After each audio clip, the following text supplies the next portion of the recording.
teenager, I decided to live better, so I gave up the meat, eggs, and cheddar. At 20 and 30, I wanted more, so I strengthened my mind and my core. Living a life that is healthier and wealthier because I choose health.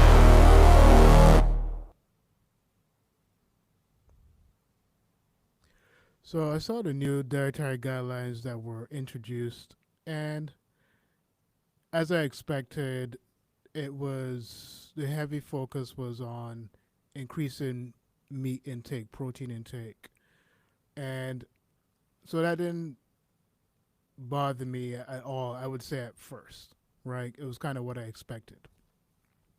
I'm home, um, sitting with my daughter who's 2, and there's a show that comes on, and I'm gonna name the show, and I'm using it just as a reference. I'm not speaking negatively about the show. It's a show called Dave and Anna, and that particular episode was emphasizing the importance of kids getting in certain types of foods, and the emphasis was on certain meats, and it wasn't really on eating more of a plant-based or whole diet, right? A whole plant-based diet. It was really focusing on kids getting more meat. And so for me, it was, are we really concerned about kids eating healthier, or are kids the normal guinea pigs that they are, that we've been using them as, to, you know, fulfill our political aims, fulfill our financial aims? And so the meat industry, dairy industry, um, has significantly and time again have achieved their means by manipulating society, manipulating, um, everyone that they're doing business with. And so, I just see this as like their last ditch effort again, right? Because it's just like now you have the government's backing behind it. And so I want to like just go over some of the things that were shared there, and I'm just going to read this or share this particular article from NPR. All right, so let me just pull that up.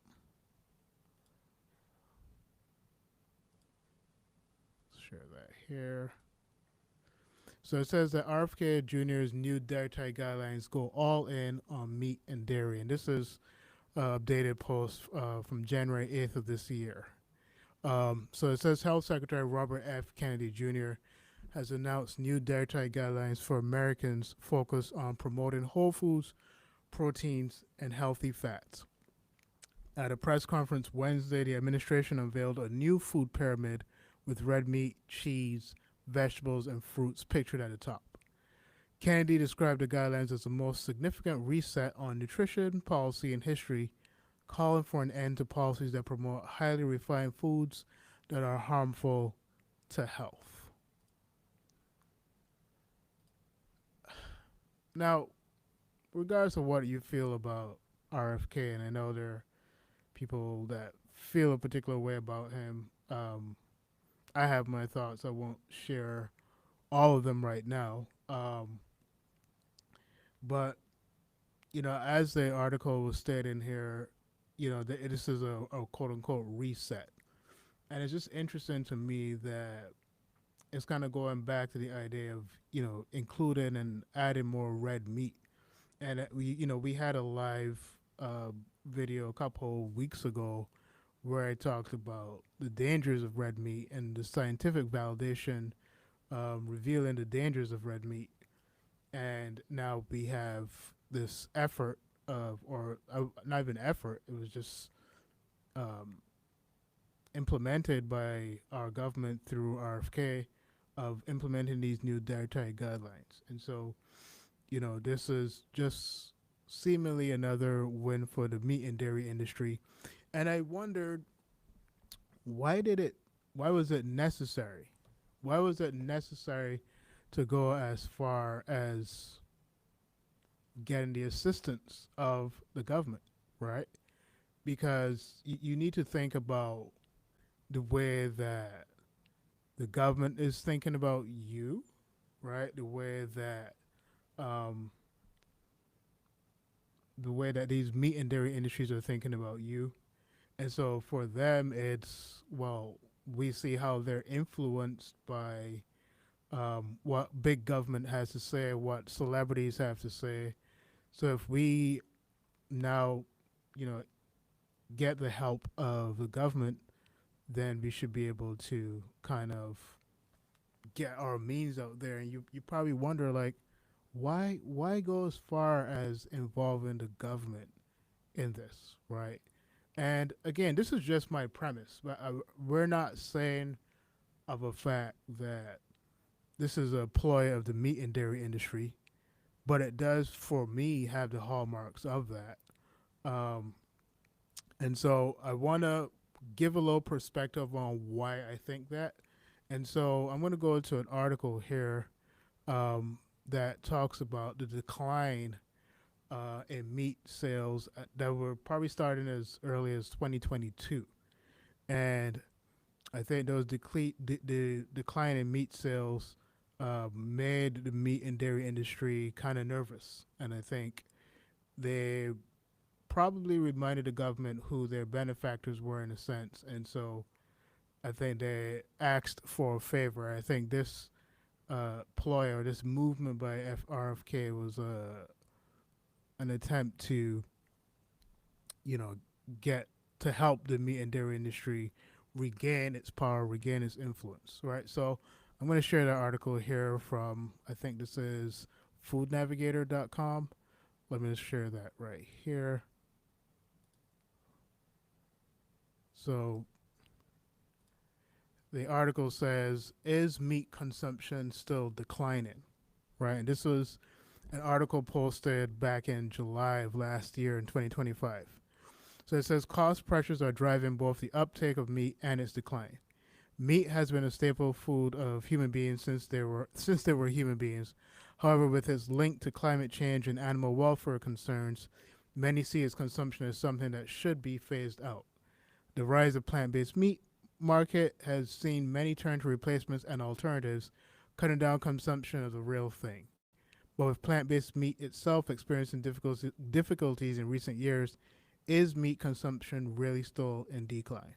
So these are questions that people are having about the meat sales in America, the meat sales around the world, and so we see that happen, and it seems like there are some concerns about those sales steadily declining. And so I think some of the reports that show in 2025 show that there was an actual increase across the board. And so it seems like, with they're just kind of doubling down with these new guidelines that RFK is now introducing. And it's just interesting to me that no matter how much scientific data is out there to show the ecological detriment that the consumption of meat causes, the amount of internal and cellular degradation caused by the consumption of meat, no matter how much is scientifically shown and validated, there's always going to be some pushback, whether that's by society, whether that's by science, and I'll put in science in inverted commas when it comes to that, because a lot of these scientists, as we know, are constantly bought. A lot of them are not really. A lot of them are sincerely looking at the issue through their lens of how they practice science, but then also there are just some that know the truth, but societally they don't want to risk anything. Financially, they don't want to risk anything. So they're not really going to talk out against it. So I really was not going to speak at all on these new dietary guidelines, but then I realized at a deeper level what it may be, and so I wanted to just kind of put it out there for discussion. But it really got me thinking when I saw that particular show, Dave and Anna, that was streaming. It was streaming on YouTube, I'm not sure if it's syndicated anywhere else or in any particular children's channels, but I'm watching that and I'm watching my daughter watch it, and I'm thinking, okay, I want her to grow up to be a free thinker. I want her to be able to study the science that is there as she gets older and make a decision for herself. And so, as we're going through life, as we're raising our kids, we're setting the standard for them in terms of, well, really and truly, we're kind of creating a path for them as to what they believe, how they eat, how they function through the world. And so for me, it was very vital for me to speak on this because I took it personally when I saw that particular show, and so I wanted to speak on these new guidelines, particularly for that reason. All right, so I'm gonna just go back to the NPR article just briefly.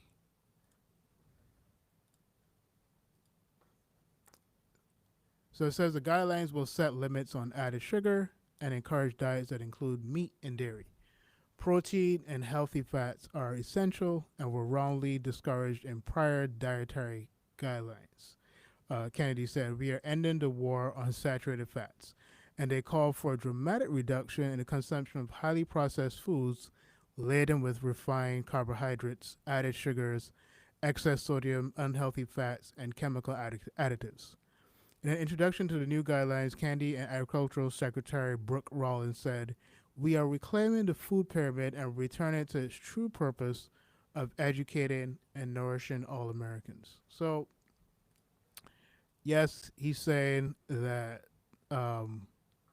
their particular interest here is to restore Americans, to educating them on nutrition and helping them to be healthier. The problem is that when we're talking about restoring something, you need to ask yourself if the thing you're restoring is actually good for you.